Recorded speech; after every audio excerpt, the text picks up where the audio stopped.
to the Club 54 pre-round show from Merritt Golf Club right here in Dallas, Texas. The sun is out, the heat is on, and we're locked in for a sizzling start. Joaquin Niemann and Bryson DeChambeau arrive after a tough week at the U.S. Open, but their season resumes with plenty of momentum. And the Crushers coming in hot with back-to-back wins, chasing a three-peat. We're here to discuss it all right now. Welcome to the Club 54 pre-round show. I'm your host, Christian Crosby, joined by three-time PGA Tour winner and 4 Aces champion, absolute swag daddy, Pat Perez. Thank you for joining us, and of course, your favorite LIV golf analyst, my best friend forever, Jerry Foltz. Swag daddy. Welcome, boys. Swag daddy's a new one, for good. sure. We've got to mix it up, right?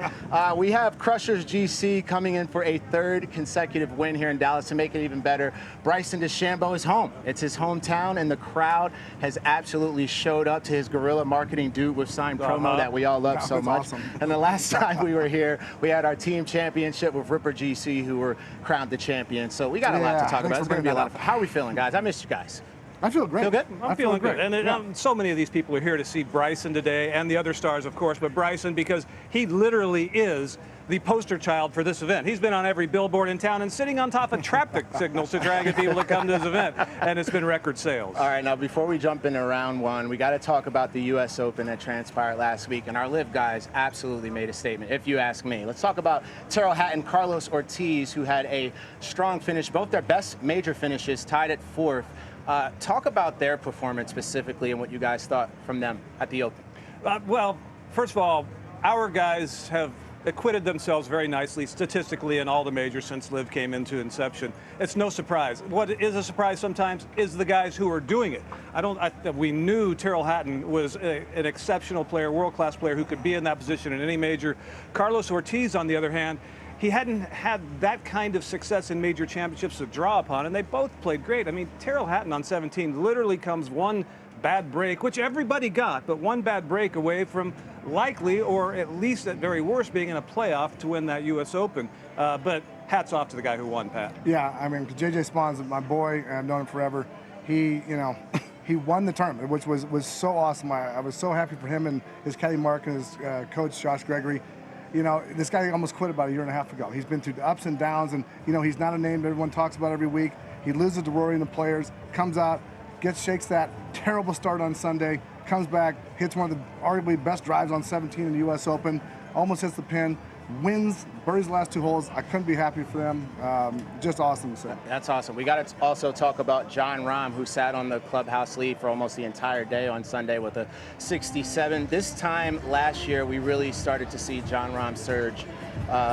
What do you think about his performance at the U.S. Open, and what are you expecting from him as we close out this season here at LIV Golf? I say it all the time, but I expect Jon to play like that all the time, but Jon hasn't won this year yet, so he's very disappointed. He finishes top 10 all the time, but, for him, that's losing. He knows he should be winning, he knows he should be, leading the individual title. He wants to win majors. He puts everything he can into it all the time. So, yes, he's had some nice success out of it this year, but he just hasn't got that win, which he really wants more than anything.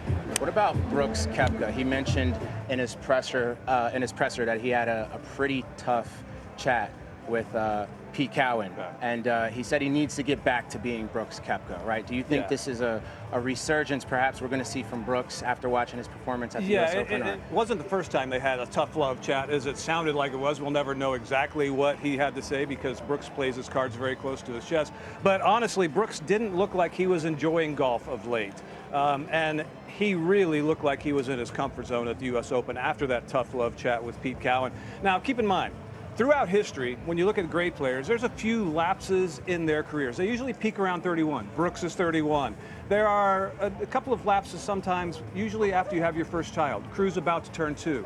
So I think Brooks is now getting to the point in his life where his game is going to cooperate, and now Pete got his head in the right place. Who knows what we can expect out of Brooks? And he'll be the first to tell you that he would appreciate that talk more than anybody. Yeah. He knows if he's going wrong, he can take it.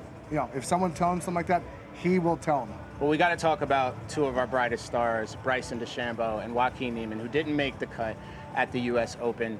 But we shouldn't necessarily be counting them out by any stretch this week, perhaps. Are we expecting to see them play even harder this week? What are your thoughts on that, Pat? I expect Walker to play. He's won half his tournaments. Yes, of course he's disappointing. Everyone's waiting for Walker. to excel in the majors like he's supposed to. He got the top 10 of the PGA, but a missed cut is almost like a step backward for him. He's going to have to, prove himself again at the British Open, got another chance. But again, the more time you start missing cuts and stuff like that, it starts to get in your head, and you come out here and you win, it drives you crazy. You're like, I beat these guys out here, why can I not contend in a major? And Bryson, that's just a blip. He just had a bad day on Friday.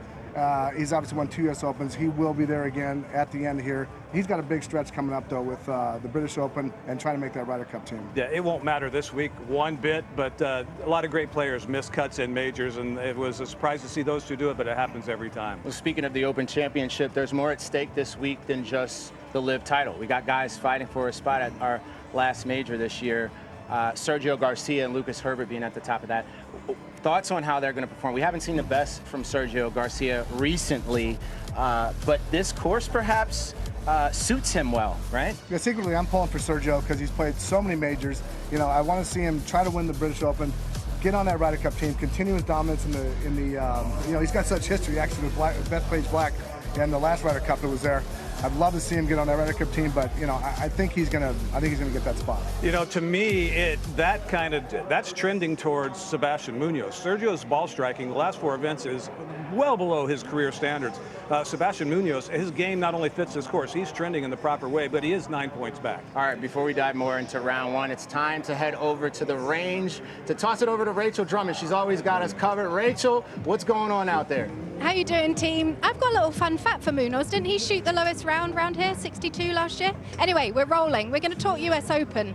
These boys, Legion, did so well. Here we are, Rahm, tied 7th. I'm actually going to get this man because you're in the fire zone. Tyrrell, don't give me a sarcastic answer. You had your best finish in a major today. How does that actually feel mentally? Does it feel like good progress? Well, it's a step in the right direction. Come on, give me more, give me more. How happy are you, though? Tell him to quit being so grumpy. Well, it's mixed emotions. Obviously, I wanted the position I was in, standing on 17th tee, and then where we finished was disappointing. Although, looking back on it, yeah, it's a great week, but naturally, you always want more. Eyes on this week? Eyes on the Open Championship? Yeah, just trying to take the same feelings I had in US Open here and try and play some good golf, and then we've got a good stretch to the Open. Go on, Tyrrell. Thank you for chatting. He normally runs a mile, but he was stuck. He couldn't go anywhere. Let's get a look at Neiman, our winner. Oh, he's coming over. We're going in. Are you asking me a question? I'm asking you a question. No, right. How are you doing? I'm good. Right, I've got a question for you. You've won 4 times this season. What's the mentality to just keep doing that? I don't know. I mean, I feel like I just remind myself that I love this game. Just keep enjoying every moment. Every good shot, every bad shot, there's definitely gonna be a few of everything. So yeah, I mean, just enjoy that. Be with my teammates today. So I'm gonna be looking forward for a fun day. And what's the key to having such good final rounds? I have no idea. I mean, I would love to know. I mean, the boys are full of goodness today. I don't know. Thank you. I'll let you thank you. I just never know what I'm going to get. Right, let's keep going. Actually, we've got eyes on Brooks here. Pete Cowan had a word with him. Let's get a look down the line. Ricky's there. Maybe. He is grinding away. I'm so impressed by his work ethic at the moment. He's coming back, but I never know if I can talk to him, so I'm going to leave him there. Right, we're going to keep moving. Here we go. Champions here last year at the Team Champs. There's actually a lady I want to get here who is the first ever lady caddy to win a men's major on the bag. Fanny, one of my favorite ladies.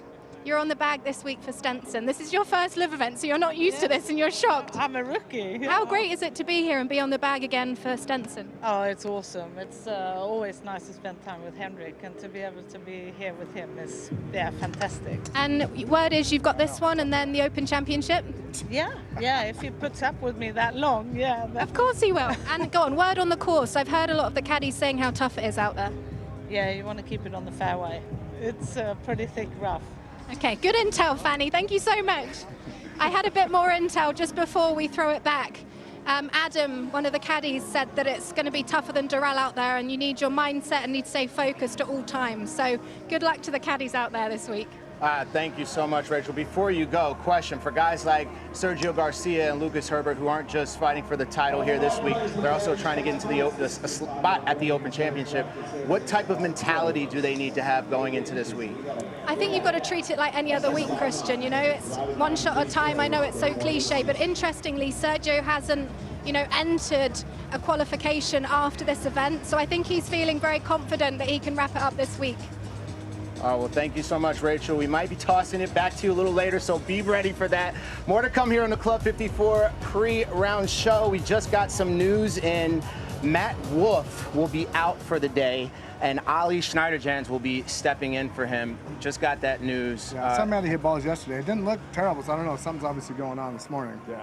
Yeah, all right. Well, let's talk about, before we head into round one, let's talk about our marquee groupings, which you guys do such a beautiful job breaking down. Let's start with our first group. Coming off a hole one, we got Dustin Johnson, Phil Mickelson, and Kevin Na. This is a stacked group. Jerry, break us down. What do you got for us? Phil Mickelson's been playing some really, really good golf this year, and his best season in LIV golf thus far. He just turned 55. He knows the clock's ticking on getting more victories, and he wants them back. Kevin Na, his ball striking stats are really down. His putting stats are very far down, having probably the worst season of his career, but he's only one. You're in golf, you're only one good shot, one good little swing thought away from turning it around. And DJ, he works his tail off when he's on side. He wants to turn it around so bad. If he's putting in the work at home, I have no doubt the guy can do it any given week. It's going to be exciting to see. Pat, break down our next group. Bryson DeChambeau, Carlos Ortiz, and Terrell Hatton. Considering it's Bryson's hometown, break this down for us, Pat. What can we expect? I got this group today.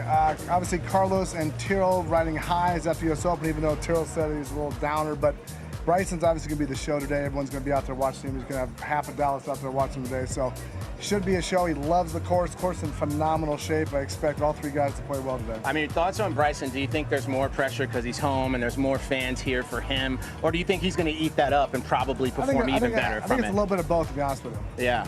Hometown stuff is hard. You got so many things going on during the week before the tournament, you know, but he'll manage. All right, well, it's now time to toss it over to Annabel Angel and her 5 Under series, where she's going to give us some Texas-sized fun facts about LIV Golf Dallas.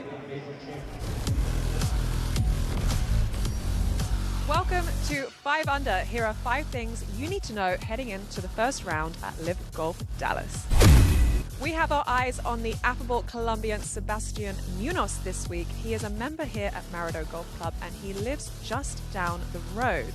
Sebastian told me he's certainly motivated because a top 5 finish may earn him an invite to the Open Championship. He likes the state of his game and hopes to defend his course record here of 62. That'll do. We're in Carrollton, Texas, by the way, home to the largest Korean cultural business district in the southern U.S. Could that local flavor help spark another strong showing from the Korean-American-led Ironheads GC, who landed on the podium here last season? 5 events remain for players to lock in a top 24 finish and automatically qualify for LIV Golf 2026. Sitting just outside the current cut line is Harold Varner III and Graham McDowell, who contended in Virginia. Let's see if they can get some much-needed points this week. And a tip of the LIV cap to 52-year-old Richard Bland, winner of 2 majors on the Champions Tour last year, including the US Senior Open. He's currently 21st in league standings, and rather than defend his USGA crown, he's decided this week to join his beloved cliques. Drive for show, putt for dough, not this week. At Marido, it's bombs away if you want a payday. With thick rough and a setup that can stretch to 7,800 yards, big hitters have the edge, especially strokes gained off the tee leader and local SMU legend Bryson DeChambeau. Pony up, big boy.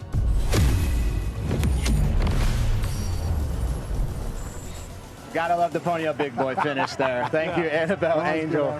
Jerry, got some bad news for you, brother. You gotta head over to the main show. You gotta go. Any final thoughts? Good news for the viewers, though. Yes, absolutely. I just think the energy, we talk about the energy at LIV events every single time. This one's got a different feel to it. This crowd is so amped up to be out here and watch Bryson today. It's a warm day, but not as hot as Texas can be. I think the people are gonna have a great time. They're also excited because they're #1 pick they got in the draft. Yeah, there you that's go. true. There you go. Everyone's and smiling. Caitlin Clark's in town tonight. I mean, they got it all going going on. all. I didn't know that. That's awesome. All right, All right, Jerry, goodbye. get out of here. See ya.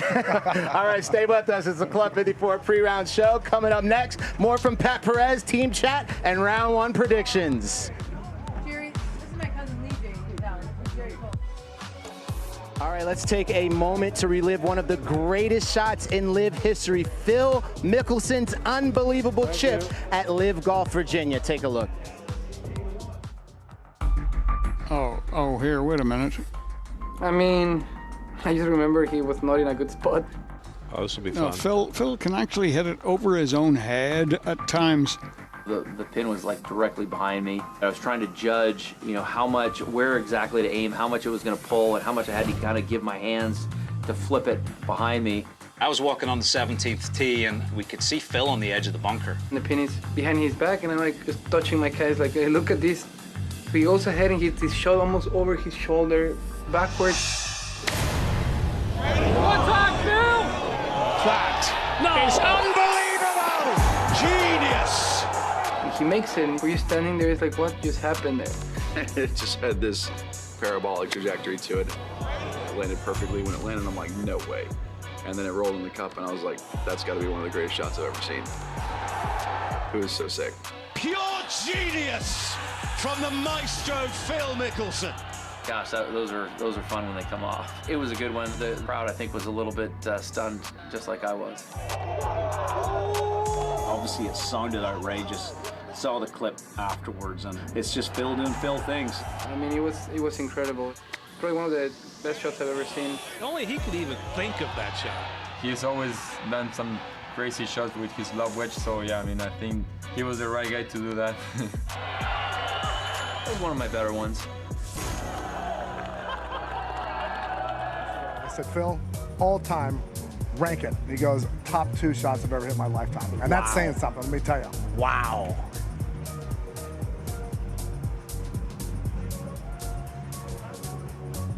You don't need to be holding that sign up anymore. They're literally promoting it right behind you.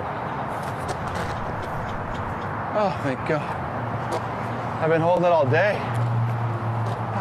He asked people to come to his tournament, and they sure did. We have they are here in full packs. Huge crowd behind us. That's guerrilla marketing gone right. That's awesome. That's awesome. We he does such that. a great job of all that stuff. He's literally taken over the social media space, and he just enjoys it more than anything. Well, I just want to know when that guy gets any sleep. I mean, it seems like he's always doing We were stuff. at the house the other night. I'm telling you, it's unbelievable. God never moves. Stuff stops moving.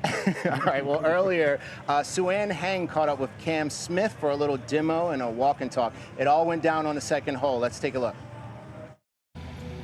Cam, thank you so much for spending time with me on the breakdown. Now, speaking to you as well as other players, I'm hearing that Marido is playing a lot different this year thanks to rough around the fairways. So hitting fairways this week is an absolute premium, and I know performance off the tee is something you work pretty hard on throughout the season. So if you can break it down for us, technically, what are you working on? If you can show us a little practice swing here. I mean, I feel like I've done all the hard work, and now I just kind of need to let it go. So I'm really not working on too much at the moment. Bit of ball position stuff, which is pretty simple. And then just basically trying to stay in posture is my thought at the moment, and moving the ball left to right. I feel like I swing at my best when I'm moving it left to right, particularly off the tee. So that's it. That's it. Well, it is that simple. So we're going to watch you tee it up here. This is one of those holes you need that left to right shot, too. Starting way left. Fairway slopes left to right. And are you teeing it down further than you normally do? Yeah, I mean, I've been teeing it down low for a long time. I feel like when I tee it up, I get kind of like up and out of it, and then I get a lot of right shots, and then the toey miss as well. So this just allows me to like stay in posture, like I said, and almost feel like I'm hitting down on the ball, which is a weird feel for driver, but it's going all right, so I'm running with it. All right, putting some pressure on you here. This is one of the hardest tee shots on the whole golf course too, so I appreciate it. Then. Yeah. And the wind's off the left, and everything's sloping right, so.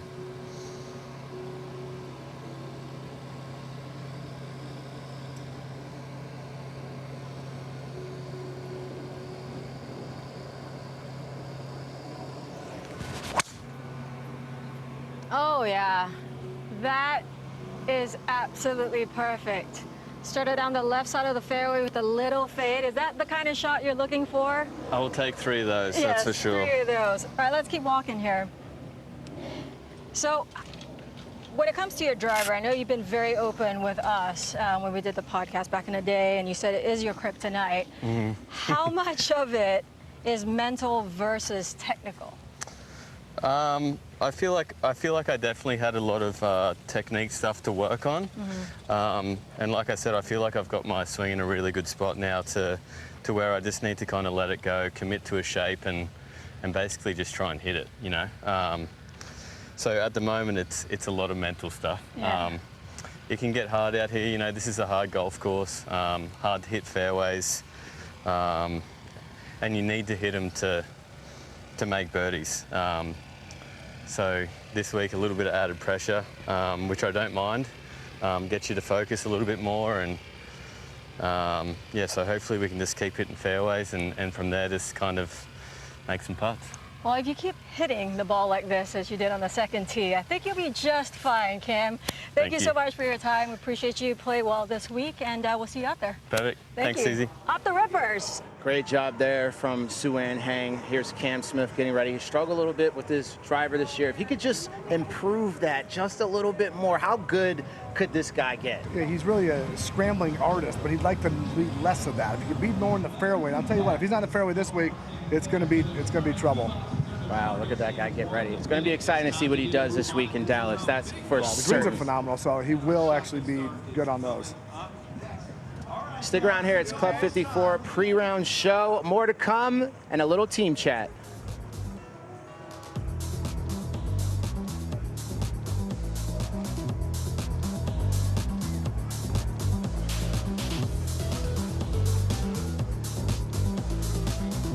All right, now we know that this course held last year's team championship. It was actually Ironheads GC who shocked everybody with a third place finish, which made it clear that anything can go down in the team championship. To talk a little bit more about the team competition, we're putting Sue-Ann to work today. It's Sue-Ann Hang and Don Boulay. Over to you guys. Don, we've got 5 more individual events before the team championship, and I know these teams are trying to get as high up as possible. The team that's at the top, though, is Legion 13. They're the only team on the league who have finished inside 6th or better in all 8 of our events, and obviously 2 great finishes from Tyrrell and John Rahm at the U.S. Open. They're the only pair of teammates that have finished inside the top 10 at any major. They've obviously proven to be a really strong team, and I think this golf course really suits them. Legion are strong, but Sam, we're in Dallas. This is Bryson country. How can you not go for crushers? And for good reason. They've won the last 2 team events. Bryson missed a cut at the US Open, but Annabel played well in Virginia, coming second. Bryson finished 4th there. I'm going all crushers, but I'm hopeful that the Ironheads, who finished 2nd here in the team championship last year, and obviously like the golf course, can have a good showing this week. And here's a list of the team standings. Big thanks to Don Boulay and Sue-Ann Hang here. Does anything jump out to you here, Pat? Legion 13 still on top, but Crushers are on their way up on their tail. Fireball GC, they were the team to beat after 3 straight early wins, but they haven't seen a podium since. I expect them to bounce back. They haven't played their best. Sergio hasn't, he had a couple tough weeks. Crushers, I still think it might be the team to beat here in the end. Favorable team? I got them today.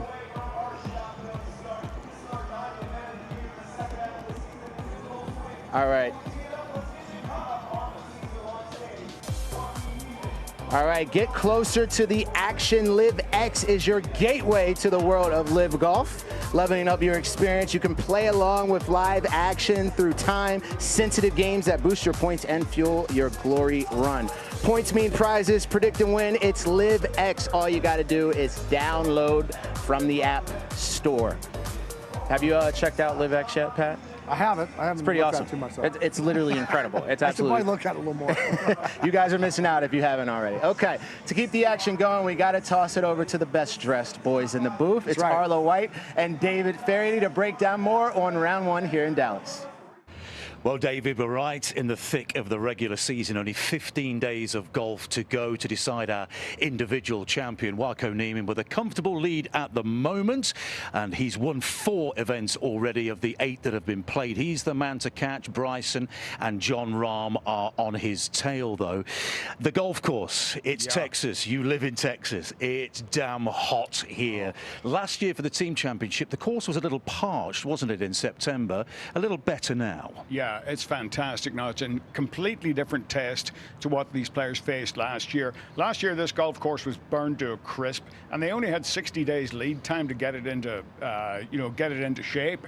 But I mean, it's phenomenal this year. It really is. The fairways are like pool tables. Yeah. The greens even quicker. It should be a great test. Yeah, absolutely beautiful condition, Merido Golf Club here. It should be a fun weekend. We've got the individual prize, we've got the team prize on offer as well, and the tasty little subplot of that final exemption spot in the Open Championship next month. Garcia, Munoz, and Burmester, and of course Lucas Herbert are chasing that. It's going to be fun. Join us at the top of the hour.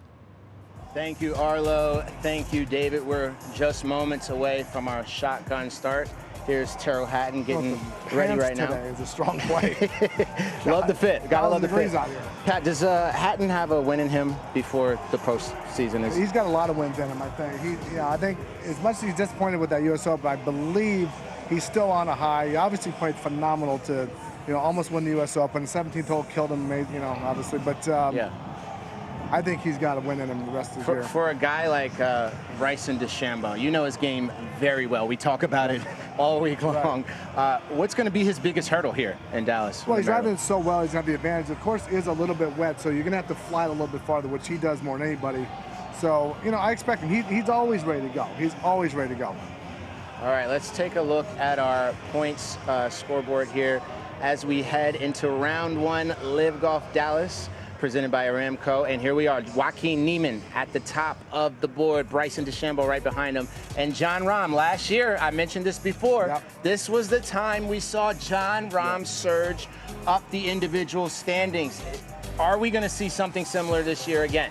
I don't know. I do think those 3 are going to finish in the top 3. I just don't know what order yet. Yeah, fair enough. I see them all fighting it out. As we come down to the open zone here, Bubba Watson right on the cusp there, and Graham McDowell looking to get into the lock zone. Pat's thought on these names that you're seeing here. We got DJ right there too, by the way. Well, this is the fun part for me, because keeping your job and not keeping your job and having to hope to get signed again, that is a whole different thing. These guys, all from 30 to 19, all have stress in order to keep their job for next year. So every single shot matters so much for them. Impressed to see Tom McKibben up there, Harold Varner III as well, going down to the drop zone. Andy Ogletree right there, Matt Jones holding on, looking to stay in the open zone. When you get around this point, right, it's got to be a little tough mentally to play through it, right? I think the drop zone is actually more than this. I think it's more than 49, because, if you're 42 to 54, whatever, it's going to be harder for you to get a position next year. So these guys have a lot of stress. They've got such an uphill battle in the last, like Earl said, 15 days of golf. They're not sleeping well at night. Any names on here that may shock you that you see? Gracie. I keep waiting for Gracie. Gracie and Mito are the 2 that I expect to be near the 24, if not in the 24. I don't know what's going on, but here we go. All right, now before we get out of here, Pat, we always like to just ask you the hard questions. Okay. The fans love it, so we're going to give it to them. Here we go. Here we go. 5 rapid-fire questions. Answer as fast as you can and give us the reason why. First question is individual winner predictions for Dallas. I'm hoping Rahm. I think Rahm's going to win. I love that. Team winner in Dallas. Crushers. Wow. Okay. Who gets the open exemption, Pat? Sergio. All right. Favorite hole at Merido and why?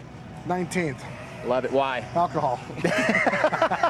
That's incredible. Incredible answer. All right, last one for fun. Barbecue or taco guy for the fans? Oh, barbecue only. Although I'm a taco guy.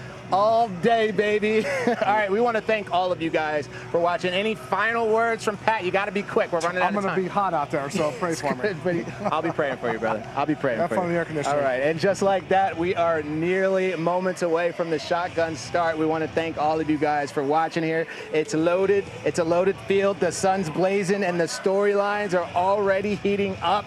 You can see the big guy Phil there getting ready for the big day. Coming up next, main coverage starts at 11 a.m. local time. That's noon Eastern, right on the LIV Golf app. Then from 1 to 4, we take it over to Fox. We'll see you in the post-round show. Thanks for watching. Got one more thing to say. Pat, you got me? I got you. Peace.